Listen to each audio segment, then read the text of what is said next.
blastoff. X minus 5, 4, 3, 2, X minus 1, fire.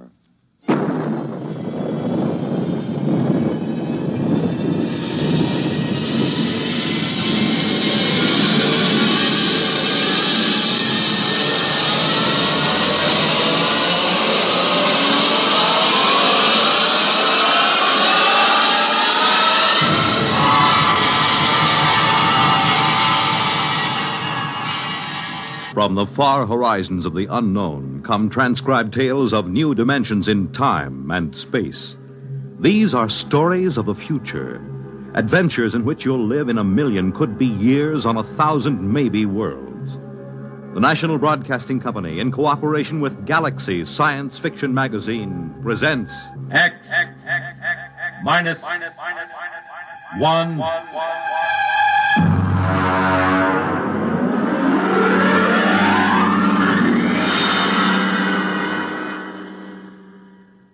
Tonight, Appointment in Tomorrow by Fritz Leiber.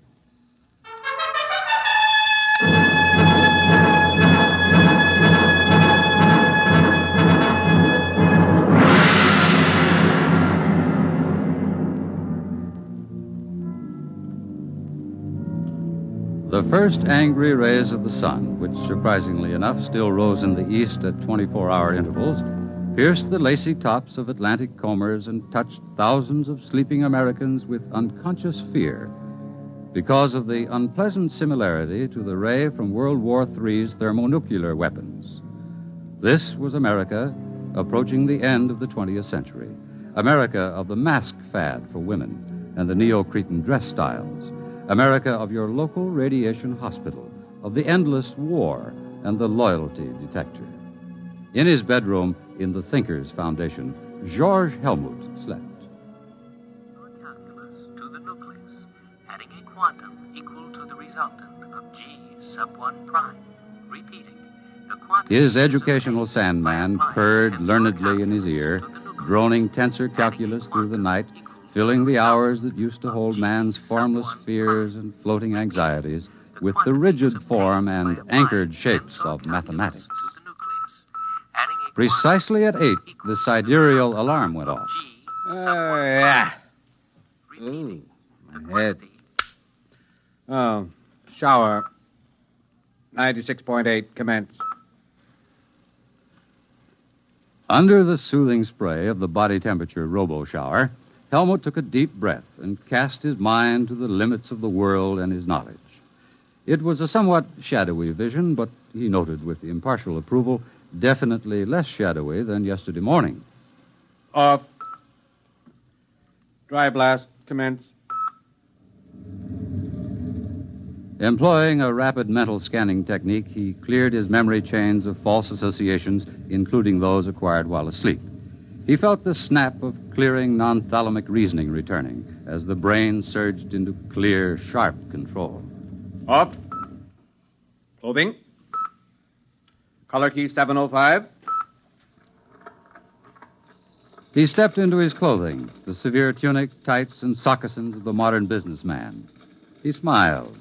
The next big move had come to him in his sleep, as many of his best decisions did, because he utilized the time-saving technique of somno-thought, which could function at the same time as somno-learning. Attention, robo-locator. Category, rocket physicist. Classification, genius level. Time limit for search, 20 minutes. Commence. Take dictation. Dear fellow scientist, a project is contemplated that will have a crucial bearing on man's future in deep space. Ample non-military government funds are available. There was a time when professional men scoffed at the Thinkers Foundation. Then there was a time when the thinkers perforce neglected the professional men. Now both times are past. I would like to consult you this afternoon, 3 o'clock sharp, Thinkers Foundation, signed George Helmut. End of dictation. The president is waiting to see Maisie, sir. He has the general staff with him. March and peace to him. Tell him I'll be down in a few minutes.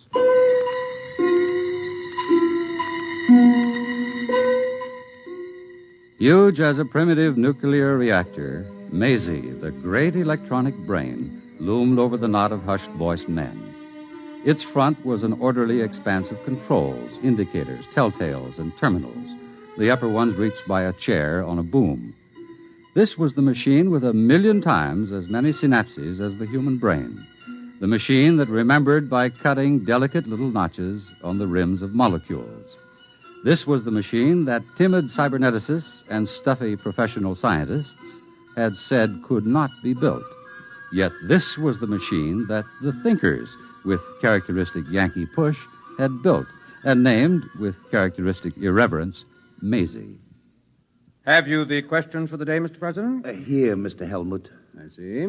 The question on the Pakistan crisis is a little touchy. I don't know. If there is enough data to answer it, Maisie will do so. Well, of course, I didn't mean to. Of If course. you will excuse me, gentlemen, I will code the questions for Maisie. Oh, Section 5, Question 4. Whom would that come from? Number 4. Physics. Opperly and his research team. I see. Thank you, Mr. President. While I'm coding the tape, there will be time to watch the takeoff of the Mars rocket. Beautiful, beautiful. Oh, I've often wanted to go to New Mexico. As a matter of fact, I've always wanted to go right through to Mars. Mr. President. My chief of staff thinks the project should be under the Army instead of the Thinkers Foundation. Mr. President, this is the way Maisie designed the project. Oh, I know. That's what I told him. Still, I wish you people could bring back a few of those wise little devils from Mars. It would be a good thing for the party, the country. It's quite unthinkable. The telepathic abilities of the Martians make them extremely sensitive. The conflicts of ordinary Earth minds would impinge on them psychotically. Only the thinkers can contact them because of the clear training and errorless memory chains. Perhaps someday, in the future... there goes the rocket.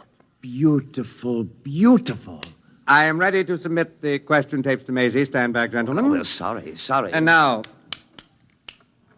All right, gentlemen. Maisie is thinking.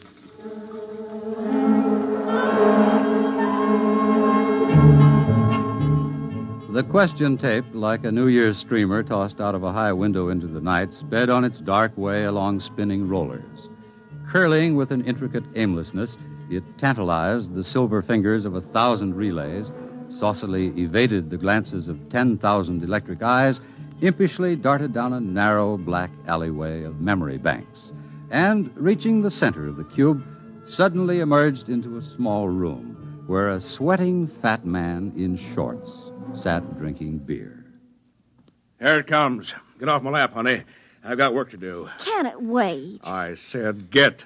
Ow, you didn't have to do that. When Maisie thinks, she thinks. Open up another beer. Look, I'm not a robo-barmaid. Honey, do what you're told, or I'll ship you out where they'll work some of the upholstery off that frame, slopping radioactive mud. You don't have to get nasty, Jan. Here's your beer. That's better. It makes you fat. I like to be fat. It makes our relationship more poignant. Pass me the questions and get over to your keyboard. You're a greasy pig. But such an attractive pig. Start taping. Why, that dirty... What's the matter? One of the questions.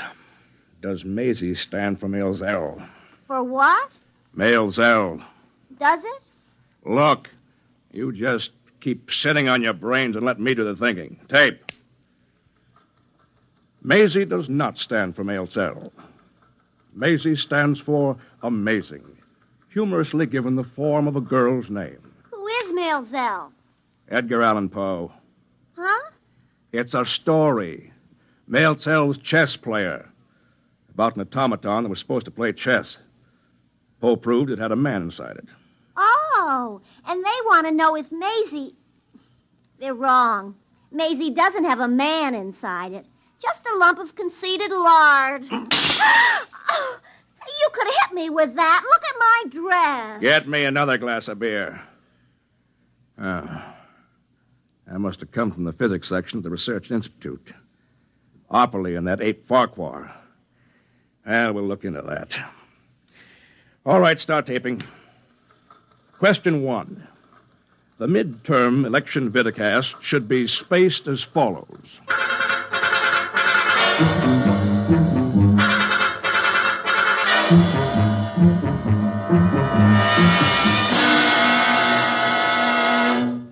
Morton Opperly's living room was quite behind the times. Instead of reading tapes, there were books. And instead of a 4x6 TV screen, there was a Picasso, still faintly radioactive from being smuggled out of the Manhattan crater. Two physicists faced each other across the table, old Mr. Opperly and young Mr. Farquhar. About that male Zell question, Willard. Why do you keep teasing the zoo animals? Because the thinkers are charlatans who must be exposed. We know their Maisie is no more than a tea leaf reading fake. We've traced their Mars rockets, and we know they go into orbit 500 miles above Earth and stay there until it's time to come down with the latest miraculous Martian mental science. But we've already exposed the thinkers very thoroughly. You know the good it did. Willard, the age we live in wants magicians. A scientist tells people the truth. When times are good, when the truth offers no threat, people don't mind. But when times are very, very bad, well, a magician tells people what they wish were true. That perpetual motion works, that colored lights can cure cancer, that a psychosis is no worse than a bad cold, and that they live forever. In good times, magicians are laughed at. They're the luxury of a spoiled, wealthy few. But in bad times, people sell their souls for magic cures and buy perpetual motion machines to power their war rockets. Are we supposed to beg off from a job because it's difficult and dangerous? In my day, Willard, I was one of the frightened men. Later, I was one of the angry men. And then one of the minds of despair. And now I'm convinced that all of my reactions were futile. Exactly. You reacted. You didn't act. If you men who discovered atomic energy had only formed a secret league, if you'd only had the guts and foresight to use your tremendous bargaining power to... Willard, we scientists weren't the stuff of which cloak and dagger men are made. Can you imagine Oppenheimer wearing a mask or old Einstein sneaking into the White House with a bomb in his briefcase? That's not the way power is seized. New ideas aren't useful to men bargaining for power. Only established facts or lies are. What do you want to do? Surrender the world to charlatans without a struggle? The thinkers are vulnerable. Their power is based on a series of lies. All power is. The greater the lie, the greater the power. What's it based on? A few lucky guesses, some faith healing, some science hocus pocus. The power of the thinkers isn't based on what they've got, but on what the world hasn't got. Peace, honor, a good conscience. They've sent for me. Who? Jan Tregerin? No. George Helmut. I got the radiogram an hour ago. They know they'll have to produce a real nuclear rocket pretty soon, and they'll need our help. I'm afraid, Willard. You think it might be a trap? After the Mel Zell question, you think they might want to shut me up? I'm not afraid for your life. I'm worried about other things they might do to you. They'd better be worried about the things I'm going to do to them.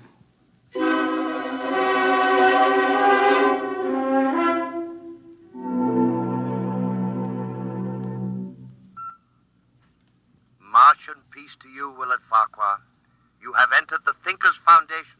Please remain on the slideway. I want to see George Helmut. May we take your hat and coat? What the...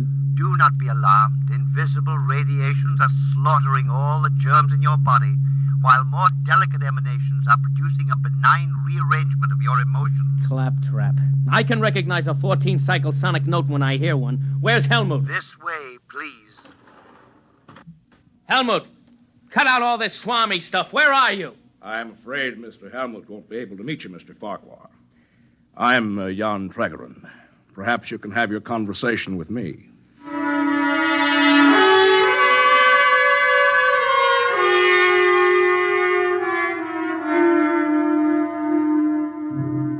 George Helmut waited in a conference room with 24 empty chairs.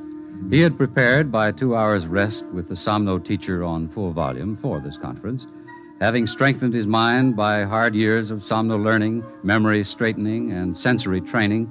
He had assured himself of the executive power to control the technicians and direct their specialized abilities.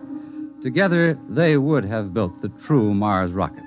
But, unfortunately, No one came. Where are they? Report. No word from the door, Master. They can't all be late. Did you check? The calls have been put through. What response? Dr. Burnside reports he received the second message just in time. What second message? The message calling off the meeting. Did he read the text of the second message back? Shall I play it back? Never mind. How was it signed? The signature? Signature, Mr. Jan Tregeron.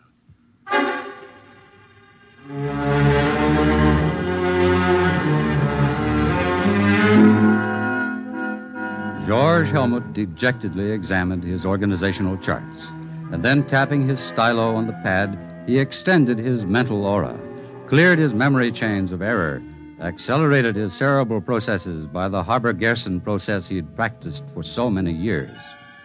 Slowly, he could feel the tight, heart-squeezing disappointment ebb. He was in control again. Tregeron, he was the one to blame. Tregeron, who was so used to working by deception that he must be shown the light. Well, Willard, how was your adventure among the magicians? Well, they didn't hurt me. You're sure? And are you as determined as ever to smash and expose the thinkers? Of course. Only from now on I won't embarrass you by asking any Male Zell questions. After this, I shall bore from within. Now, where have I heard that phrase before? Do I understand that you are becoming a thinker, Willard? Certainly. That's the only way to smash them. Out-trick all their trickeries. Organize a fifth column. Then strike. The end justifying the means, of course. Of course. I wonder if becoming a thinker doesn't simply mean that you've decided to use lies and tricks as your chief method. Well, you're working with Helmut? Not Helmut. Tregeron. I'm afraid that Helmut's career as a thinker is going to have quite a setback. Ah, well. Goodbye, Willard.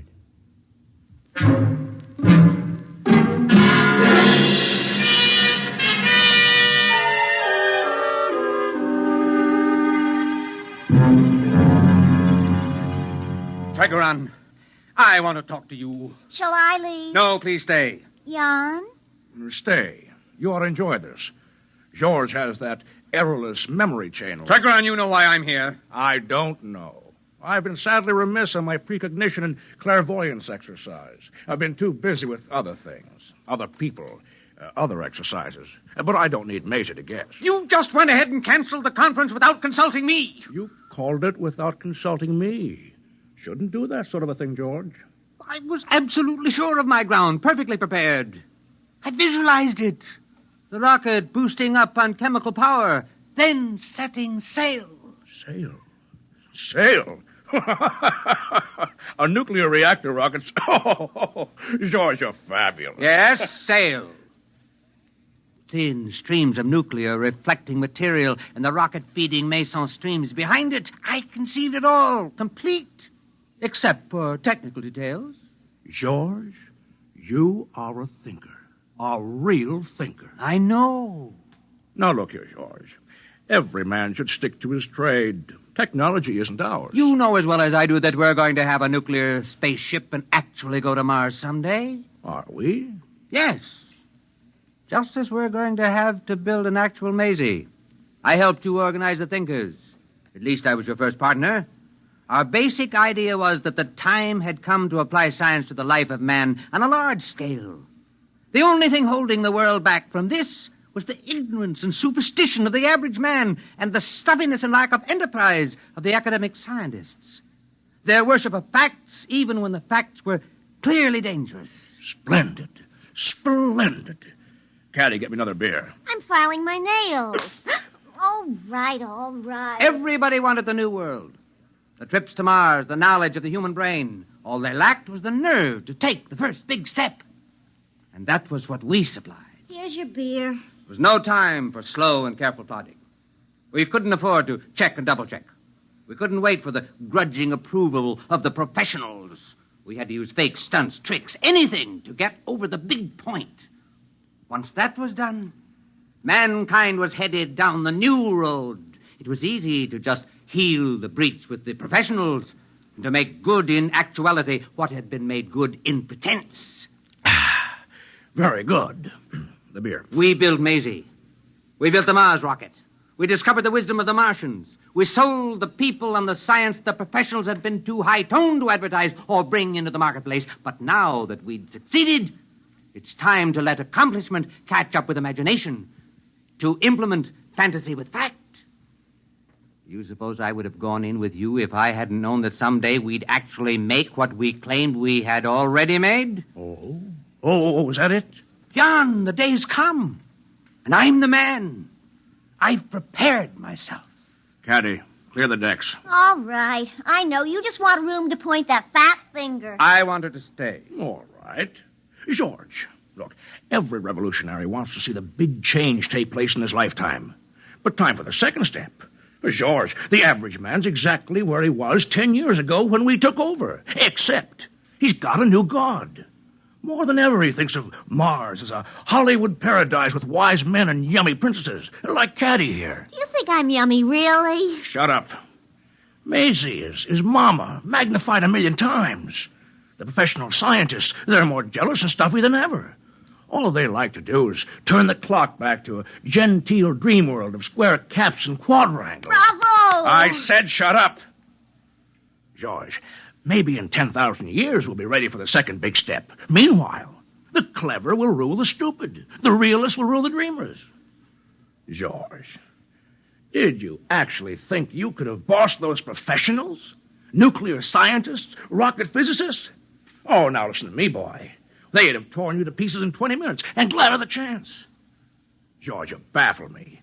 You know that Maisie and the Mars trips and all that are fakes, yet you believe in your somno-learning and consciousness expansion and optimism pumping like a corn-fed yokel. There is a place for the man who has the courage to dream. Sure. In a straitjacket. Oh, George, you remind me of those men who used to put out those lurid little magazines with Caddy's grandmother on the cover in outer space in a stripped-down bathing suit. My grandmother never... I said shut up! That's what it is. Frustrated little men playing science god to generations of pimply high school chemistry students and gas station attendants, conning them into thinking they're in the know, sprinkling a few formulas to the garbage and playing Atom Smasher, and then being very solemn about the role of imagination in science. George, the trouble with you is they forgot to take your zap gun and space cadet decoder pin away from you when you turned 13. That's your honest opinion? It's more than that. George, get a hold of yourself and quit taking fantasy in the veins. That's an order. Jan, the strange part of it is that I know as well as you do that Maisie and the Mars trips are fakes, but some things aren't. The human mind, Jan, is a tool that hasn't been perfected yet. There are more things in heaven and earth than are dreamed of in your philosophy, Horatio. Who's Horatio? I said shut up! This is the last full cackle, George. You've been fooling around with ESP, huh? Telepathy? Maybe a little hypnotism? Maybe. All right. Guess what I've got in my drawer? Extend your consciousness. Telepath it. Visualize it. Never mind. I'll save you the mental effort. It's a pistol, see? Now, let me tell you something. I got a couple of boys waiting outside. They'll take you by jet to New Mexico. George, congratulations. You're leaving for Mars tomorrow. Mars? Yes. I've decided Mars to be the best place for you. We'll arrange it so that your trip is, say, 2 years long. Perhaps in that time, orbiting up there, you'll learn a little Martian wisdom. For example, the big liar must never fall for his own lie. Meanwhile, I got a replacement for you. His name is Willard Farquhar. But I sent for him to... Yes. You see, I, too, believe in cooperation with the scientists. But by subversion. I'll offer them the hand of friendship with a big, fat bribe in it. You know what the bribe is? The power to destroy me. That's what I'm offering. Join us. Learn our secrets. Bore from within. Bide your time before you strike. But while he's biding, I'll have him. And when he's ready to strike, you'll find it's not quite the time. Wait a little bit. Enjoy the power. Play with fat old Jan Tregerin like a cat. And by then I'll have him. You can't replace me, Jan. Oh, you were a good man, George, when we needed catchy slogans, ray guns, plastic helmets, fancy sweaters. I warned you, Jan. Don't underestimate the mind, the human brain. Even Caddy here is a fascinating instrument. For example, I had a little talk with Caddy last week. Very boring. But useful. But when we were finished, her mind had something it didn't have before. You always were educational, George. Caddy, look at me. Look at me. Look at me. Now, put your hand on his arm. Now, take his gun. Caddy, are you crazy? I've got his gun. What now? You see, Jan, there is a place for the dreamer, the man who believes, who can use his mind. I'm going to get rid of you, Jan, because the man who dares to dream will rule. Caddy, look at me. Look at me. Point the gun at him. Look at me. I can't anymore. It's too ridiculous. Jan, take your silly gun back. It's too heavy. What? Caddy, I command you, look at me. Look at me. The power of the mind. Hey, boys, come in and get him. I don't understand. Caddy, look at me. Oh, all right, I'll look at you. Poor Superman.